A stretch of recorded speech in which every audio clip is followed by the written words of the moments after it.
কি মারা নেবেন নাকি মিয়া?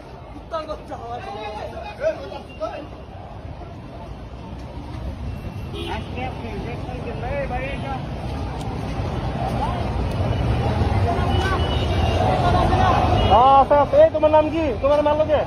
ভাই আমি ভাইদের সাথে আন্দোলন করি এই জন্য মারছে, আর আমি সিপাহী বাড়ি গেছি এই জন্য মারছে। আমি কিছু করি না, শুধু আন্দোলনই করতে। মাথা ফাটছে নাকি? হ্যাঁ ভাই, না মাথা ফাটে নাই, কিন্তু অনেক ব্যথা পাইছি ভাই, অনেক ফাটছে তো, রক্ত বেরিয়ে যাচ্ছে, রক্ত বেরোচ্ছে, মাথা ফাটছে, মাথা ফাটছে।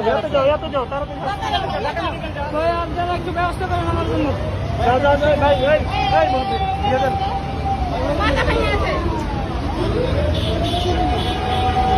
ভাই আমার মায়েরা রক্ত বাইরে করে দিতেছে, রক্ত বাইরে। সামনের দিকে যাও, হসপিটাল আছে, যাও আস্তে আস্তে যাও।